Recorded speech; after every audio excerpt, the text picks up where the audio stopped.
Hello दोस्तों, आप सभी का the logical Indian YouTube channel में बहुत बहुत स्वागत है। मैं हूं एडवोकेट पंकज कुमार त्रिपाठी और आज हम चर्चा करेंगे कि भारत के प्रधानमंत्री नरेंद्र मोदी जी ने संविधान को याद किया है। जी हां, आज संविधान का नाम ले लिया। दोस्तों, भारत के संविधान को याद किया है भारत के प्रधानमंत्री ने। जी हां, वही संविधान जिसको भूल गए थे वो महाराष्ट्र की एक रैली में उन्होंने याद किया है। अभी अलग बात है कि संविधान भी याद उन्होंने किया है केवल कांग्रेस की आलोचना के लिए, लेकिन याद आ गया कि भारत में संविधान भी है। ये तो बहुत बड़ी बात है। ये संविधानवादियों, संविधान प्रेमियों की उपलब्धि है जो भारत के प्रधानमंत्री को भारत का संविधान याद आ गया कि हां, भारत का संविधान भी है। अभी अलग बात है कि क्योंकि चुनावी रैली में याद आया है उनको संविधान, तो संविधान को लेकर क्या करेंगे? पुरानी सरकार खासकर कांग्रेस को कोसेंगे और संवैधानिक उपलब्धियों का बखान करते हुए स्वयं की पीठ थपथपाएंगे, बाबा साहब से दुआएं पाने की घोषणा करेंगे कि क्योंकि हमने संविधान लागू कर दिया तो बाबा साहब जहां होंगे खुश होंगे। तो मैं इस पर विधिवत चर्चा करूंगा कि मोदी जी ने भारत के संविधान को याद करते हुए क्या कहा है, उन्हें और क्या देखना सुनना चाहिए जो कहा है उसके सिवाय। लेकिन इससे पहले आप सबको एक सूचना देनी है, वो ये है कि अब महापुरुषों की तस्वीर लगी भारत के संविधान पर लिखी मेरी पुस्तक प्रकाशित हो गई है। ये भारत के संविधान पर लिखी मेरी इस पुस्तक का तीसरा संस्करण है। ये दूसरा संस्करण है, इसके पहले भी एक पुस्तक छपी थी, ये तीसरा संस्करण है। इस संस्करण में जो बदलाव हुआ है उसमें ये कि संविधान सभा की प्रारूप समिति के अध्यक्ष के रूप में बाबा साहब संविधान की प्रति संविधान सभा के अध्यक्ष डॉक्टर राजेंद्र प्रसाद को सौंप रहे हैं 4 अन्य महापुरुषों की उपस्थिति में। तो इस तस्वीर को, जो ऐतिहासिक चित्र है, जो बनावटी चित्र नहीं है, ऐतिहासिक है, ऐतिहासिक चित्र को हमने यहां लगाते हुए भारत के संविधान पर लिखी अपनी पुस्तक का तीसरा संस्करण आप सबके बीच लाया हूं। बाबा साहब की जयंती 14 अप्रैल को मनाई जानी है, इसलिए आप सबको यह सुझाव है कि इस पुस्तक को स्वयं मंगाइए और यदि आप सक्षम हैं तो अन्य लोगों में वितरित भी करिए।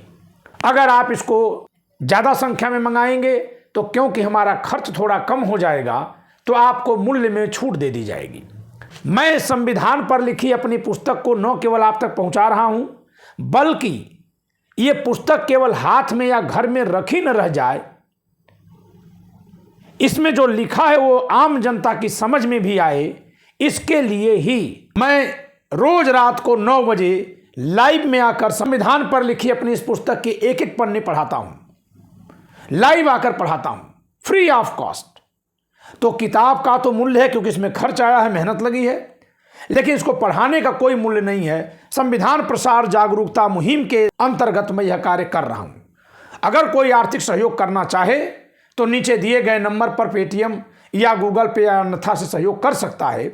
लेकिन यह भी एक सहयोग है कि आप इस पुस्तक को मंगवा कर स्वयं पढ़िए, शाम को लाइव लेक्चर में 9 बजे जुड़िए, अन्य लोगों को उसका लिंक शेयर करिए, अन्य लोगों को यह किताब खरीदने के लिए प्रेरित करिए और जिसको भी खरीदने के लिए प्रेरित करिए उससे जरूर कहिए कि इस किताब पर जो मैं क्लास ले रहा हूं उसको भी ज्वाइन करें, जिसकी कोई फीस नहीं है।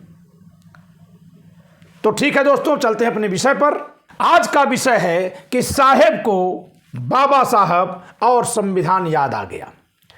दरअसल हुआ यह है कि महाराष्ट्र की एक रैली में नरेंद्र मोदी जी, जो बोलने में बहुत ही निपुण हैं, कुशल हैं, चतुर हैं, यह कहा है कि बाबा साहब ने संविधान बनाया लेकिन कांग्रेस ने 70% लागू ही नहीं किया। पहले तो मैं नहीं समझ पा रहा हूं कि इसमें वो 70% कहाँ है जो लागू नहीं हुआ। अब ये तो इन्होंने कहीं देखा होगा।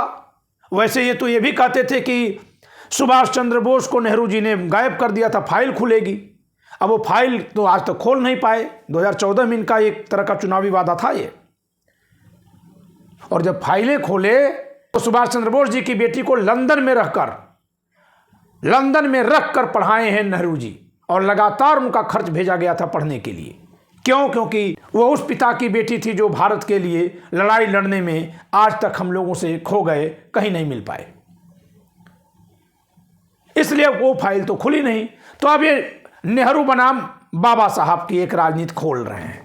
इसके तहत इन्होंने कहा है कि कांग्रेस ने तो 70% संविधान लागू ही नहीं किया, बाबा साहब ने तो बना दिया लेकिन नहीं लागू किया, और मैंने यानी अपने लिए इन्होंने कहा कि धारा 370 हटवा करके कश्मीर में संविधान लागू कर दिया, क्योंकि कश्मीर में संविधान लागू नहीं था।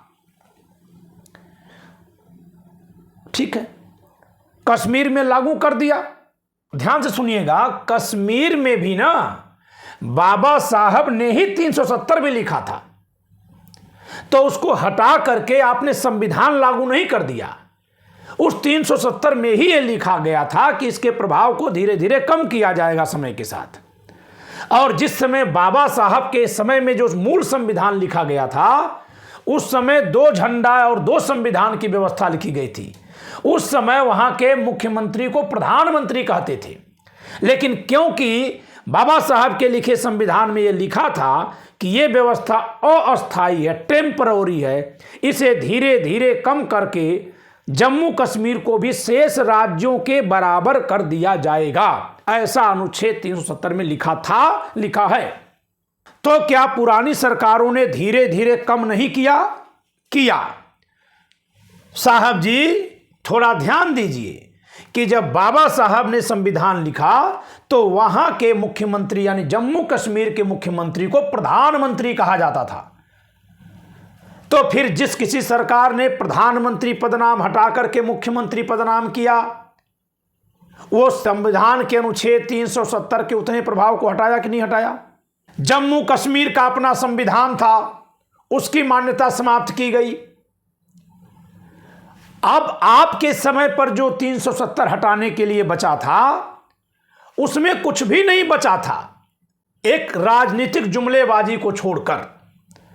क्यों? क्योंकि संघ सूची के जिन विषयों पर जम्मू कश्मीर के विधानमंडल को अधिकार था, उनमें से जो अति महत्वपूर्ण, जो देश की एकता, अखंडता और सुरक्षा के लिए महत्वपूर्ण विषय थे, अनुच्छेद 370 के रहते हुए ही समय समय पर संशोधन करके भारत के संसद को दिए जा चुके हैं पहले से ही, जैसे विदेश, सुरक्षा, डाक, रेलवे, अंतर्राष्ट्रीय संबंध, ये सारे विषय केंद्र सरकार को, दिल्ली की सरकार को दिया जा चुका है। जैसा कि संविधान के अनुच्छेद 370 में लिखा था कि क्रमशः शक्तियां वहां कम करके बराबर कर दी जाएंगी। अच्छा, अब अगली बात पर आते हैं दोस्तों कि संविधान में तो लिखा था बराबर कर दी जाएंगी। आपने क्या किया मोदी जी? आपने क्या किया है? आपने जम्मू कश्मीर जो यहां था, जिसको 370 के अनुसार यहां करना था, आपने उसको यहां कर दिया। यानी जो यहां था उसको घटा के गड्ढे में डाल दिया, संघ शासित प्रदेश, यूनियन टेरिटरी बना दिया। यानी हम लोग क्या एमएलए होते हैं, हमारे यहां सीएम होते हैं, वहां सीएम ही नहीं रहेगा। है आज तक, 2019 से सीएम नहीं है, 2019 से 5 साल हो गया। लद्दाख में सीएम बनेगा नहीं, विधायिका ही नहीं है वहां की। तो आप ये मत कहिए कि आपने संविधान लागू कर दिया। आपने संविधान के उस हिस्से को वहां से मिटा दिया जिसके तहत वहां मुख्यमंत्री होना चाहिए, मंत्री परिषद होनी चाहिए, विधायिका होनी चाहिए, एमएलए होने चाहिए। बाबा साहब अगर होते तो इसे कदापि स्वीकार नहीं करते, क्योंकि ये लोकतांत्रिक और उत्तरदायी सरकार चाहते थे, क्योंकि ये लोकतंत्र में विश्वास रखते थे और जनता का प्रतिनिधित्व चाहते थे, हर जगह उत्तरदायी सरकार चाहते थे। आप जो जम्मू कश्मीर के लोगों के लिए हुकूमत चला रहे हैं, उसके लिए जम्मू कश्मीर की विधायिका का चुनाव आप नहीं जीत पाए थे। आप शेष भारत के मैंडेट से जो प्रधानमंत्री हैं, उस शक्ति से वहां के स्थानीय कानून को अपने हाथ में ले लिए और चला रहे हैं। स्थानीय कानून चलाने की जिम्मेदारी स्थानीय नेताओं को मिलती है, वहां के लोग जिसको अपना प्रतिनिधि चुनते हैं उनको मिलती है, और राष्ट्रीय स्तर के जो महत्व के विषय होते हैं उस पर देश की सरकार को मिलती है। तो आपने संविधान के उस संघात्मक ढांचे को वहां मानने से अस्वीकार कर दिया, जिसके लिए बाबा साहब ने कई दिनों तक भाषण दिया था।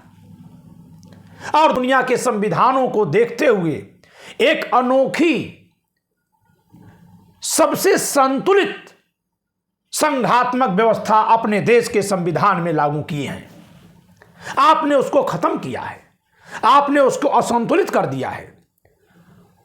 और नहीं तो मणिपुर जल रहा है साहब, वहां किसकी जिम्मेदारी है इस संविधान के अंतर्गत? वो जिम्मेदारी आप क्यों नहीं निभाते? बाबा साहब संविधान सभा में पूछे गए सभी सवालों का उत्तर दिए थे ना।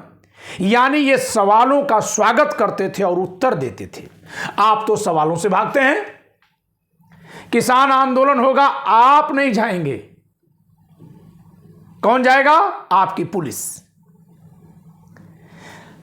पहलवान बेटियां यौन उत्पीड़न के खिलाफ आपके घर के 2 किलोमीटर बगल में बैठकर धरना देंगी, ठंड में, भीषण ठंड में। आप नहीं जाएंगे, आप नहीं सुनेंगे, नहीं बोलेंगे। कौन जाएगा? आपकी पुलिस।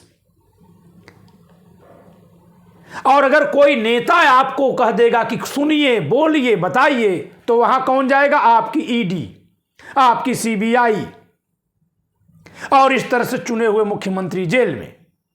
यह संविधान नहीं है। हां, मैं अभी ये सवाल नहीं करूंगा आपसे कि वो 70% कौन सा हिस्सा है संविधान का जो कांग्रेस ने लागू नहीं किया। तो ठीक है, नहीं लागू किया, बहुत कुछ करना बाकी है, मान लेते हैं। तो ये पता कब आपको चला है साहब कि 70% लागू नहीं है? और उस 70% में से कितना प्रतिशत आपने लागू किया? नोटबंदी आपने की। संविधान इस तरह से बना है कि कोई भी एक व्यक्ति, चाहे किसी भी पद पर हो, वह अकेले ही देश को प्रभावित करने वाला निर्णय नहीं ले सकता। उसे तमाम संस्थाओं से विचार विमर्श करना होता है। आपने नोटबंदी करके पूरे भारत को लाइन में खड़ा करने का जो निर्णय लिया था, आज तक आपने नहीं बताया कि वह संविधान में स्थापित कितनी संस्थाओं से पूछकर आपने लिया था। नहीं आपने बताया। दूसरा निर्णय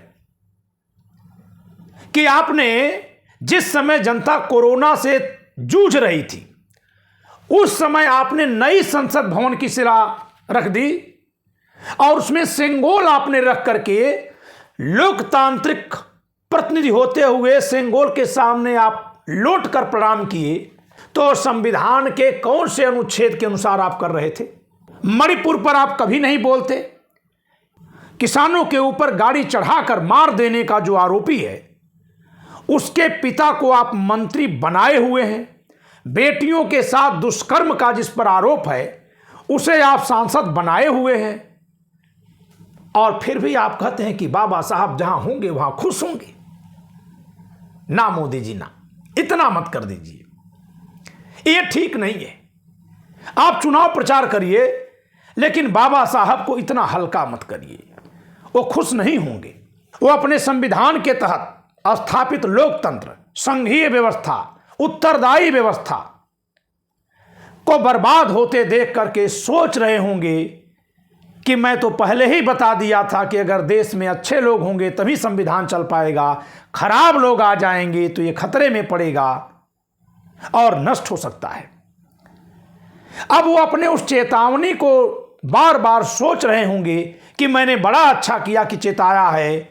भारत में कोई तो जगेगा मेरी चेतावनी पर, कुछ लोग तो जगेंगे, शायद लोग जग जाएंगे, जगा लेंगे, दीपक की तरह जलेंगे, प्रकाश फैला देंगे और फिर संविधान सुरक्षित हो जाएगा, समृद्ध होगा और देश को समृद्धशाली बनाएगा। तो मोदी जी, आप बताइए कि वैकेंसी ही नहीं आ रही है, फिर रेलवे में ठेकेदारी पर जो काम हो रहा है वो क्या है? बाबा साहब ने लेबर लॉ बनाया, मिनिमम वेजेज बनाया, 8 घंटे से अधिक काम करने पर उस जमाने में रोक लगा दी जब देश अंग्रेजों का गुलाम था। अंग्रेजों को सहमत करा के एक अंग्रेजी साम्राज्य के हिसाब से देखें तो मामूली अधिकारी होकर के इन्होंने इतना बड़ा काम कर लिया। आप देश के सर्वे सर्वा होकर कहते हैं कि देश का विकास करना है तो 12 घंटे तो काम करना पड़ेगा मजदूरों को। वो देश के लिए करेंगे कि पूंजीपति के लिए करेंगे, जरा ये बता दीजिएगा। क्योंकि अगर देश के लिए वो वहां श्रम करेगा 8 घंटे के तनख्वाह में 12 घंटे जो करेगा, 4 घंटे का उसका परिश्रम का लाभ किसके पास जाएगा Modi ji? PM care fund, संविधान में कहा गया 1 पैसा भी अगर सरकार के पास आएगा तो संसद में हिसाब दिया जाएगा। पीएम केयर फंड कहां गया मोदी जी? तो आप जरा बताइए कि ये बाबा साहब के अनुसार आप संविधान लागू कर रहे हैं? बाबा साहब की आत्मा बहुत सुखी है, खुश है? ना मोदी जी ना, ये मत कहिए आप। खैर, कहने को तो आप कुछ भी कह सकते हैं, स्वतंत्र हैं, लेकिन जैसे आप स्वतंत्र हैं वैसे इसी संविधान के अंतर्गत हम सब भी स्वतंत्र हैं बोलने के लिए, जब तक कि खतरा इतना ना आ जाए। हाँ, ये वीडियो रोकी जाएगी, हमको पता है, एलओ आ जाएगा इस पर हमारे पास, नॉट सुटेबल। आजकल तो हम लोग कोई भी वीडियो जैसे ही अपलोड करते हैं तुरंत आ जाता है नॉट सुटेबल। कुछ भी, वो जैसे हम लोगों का चैनल चिन्हित है, जैसे ही अपलोड होगा एलओ आ जाता है। वो हम लोग, जो लोग अपलोड करते हैं वो जानते हैं, नॉट सुटेबल। रिक्वेस्ट डाली जाती है, कभी कभी तो उस दिन ग्रीन आ जाता है सिग्नल, नहीं तो पता चलता है 2 दिन बाद आता है। और तब तक जितने व्यूअर को देखना है उतना तो देख चुके हैं, तो जो भी 10-20 रुपये मिलना होता है वो नहीं मिलता। इस तरह कि यूट्यूब के जरिए जो 2-4 रुपये किसी को मिल जा रहा है, उसके लिए कोई वीडियो न बनाए। अब भूल रहे हैं कि हम लोग कोई पैसे के लिए थोड़ी वीडियो बना रहे हैं। जितना आकर के यहां बोल रहे हैं उतना हम कहीं किसी चौराहे पर बोल देंगे किसी विषय पर, तो लाखों लाख रुपए मिलने लगेंगे। हम तो संविधान के लिए बोल रहे हैं, और YouTube क्योंकि हमारे वीडियो पर विज्ञापन चलाता है, इस नाते हमको पैसे देता है, लेकिन उसी लिए वो एलो लगा देता है नॉट सुटेबल, ताकि विज्ञापन चलाए और पैसे ना देने पड़े। हमें पैसे नहीं मिलेंगे, हमारे जैसे को नहीं मिलेंगे, तो लोग उस तरह के कंटेंट से भागेंगे। लेकिन हम लोग भागने वाले नहीं हैं, सब कुछ बोलेंगे, खुल्लम खुल्ला बोलेंगे। तो मोदी जी जरा देश को बता दीजिएगा कि वो 70% हिस्सा संविधान का कौन सा है। मैं तो 24 साल से संविधान पढ़ा रहा हूं, मुझे 70% हिस्सा तो नहीं मिला। हाँ, कुछ हिस्सा है तो उसमें जनता का मुझे सबसे बड़ा दोष अब दिखाई देता है। अगर संविधान नहीं कहीं लागू है तो जनता ही नहीं लागू कर रही है। गांव में कोई प्रधान दारू दे करके, मुर्गा खिला करके चुनाव जीतता है तो जनता दारू पीती है, मुर्गा खाती है, वोट देती है। फिर वो प्रधान जो है 14 बोरी बालू और 1 बोरी सीमेंट लगा करके मसाला नाली जोड़ता है। 2 साल 1 साल के भीतर वो पूरी नाली धंस जाती है, बजाती है। सब लोग उसी में जीवन जी रहे हैं, फिर कहते हैं देश बहुत गंदा है, सरकार कुछ कर नहीं रही है। तो ये वाली खामी जनता की खुद की है। तो कुछ खामी जनता की, कुछ खामी सरकारों की, कुछ खामी नेताओं की, कुछ खामी अधिकारियों की। लेकिन ये कहना कि संविधान का कोई हिस्सा लागू ही नहीं है, ऐसा तो नहीं दिखता। संविधान पूरा का पूरा लागू है। अभी एक नई कवायद आ गई कि संविधान का कुछ हिस्सा लागू नहीं है। ये एक अलग तरह का धोखा है। दोस्तों ध्यान दीजिएगा, अभी कुछ लोग ये कह रहे हैं कि संविधान ठीक नहीं है, 400 पार हुई तो बदल दिया जाएगा। जब लागू ही नहीं है तो पहले लागू करो, बदलना क्यों है? इन्हीं के पार्टी के लोग कह रहे हैं ना कि 400 पार हुआ तो बदल दिया जाएगा। यानी बाबा साहब के सामने सिर झुकाओ तो संविधान की दुहाई, और कहीं और झुकाओ तो हिंदू राष्ट्र की दुहाई। तो मैं आप सबको एक सुझाव देता हूं कि रात के 9 बजे जब मैं संविधान पर लाइव क्लास ले रहा हूं, फ्री क्लास है, आप सब उसमें जुड़िए और जानिए कि संविधान में लिखा क्या है, और फिर यह भी जानिए कहां तक लागू है। क्योंकि जब ये जान जाएंगे कि संविधान में क्या लिखा है, तो फिर ये भी जान ही जाएंगे कि संविधान कहां तक लागू है, जिससे कि हम आप खुद ये जान लें कि संविधान में क्या है और कहां तक लागू है। तो दोस्तों इस वीडियो में इतना ही। एक बार फिर से बता दें, महापुरुषों के चित्र के साथ हमने संविधान पर लिखी अपनी पुस्तक का 3रा संस्करण प्रकाशित किया है, जिसमें इस पुस्तक में जो कुछ लिखा है 99% वही है, थोड़ा बहुत बदलाव किया गया है। जैसे सभी अनुच्छेदों की अनुसूची इसमें दे दी गई, जिससे कि हर एक अनुच्छेद में क्या लिखा है हेडिंग कम से कम दिखाई दे जाए। तो थोड़े बहुत बदलाव के साथ इस पुस्तक को आपके बीच में लाया हूं। आप सब इस पुस्तक को मंगवाइए। मंगवाने के लिए नीचे दिए गए नंबर पर संपर्क कर सकते हैं। इस वीडियो में इतना ही। वीडियो को लाइक करिए, शेयर करिए, चैनल सब्सक्राइब न किए सब्सक्राइब करिए और अपने विचार कमेंट में लिखकर जरूर बताइए। जय संविधान।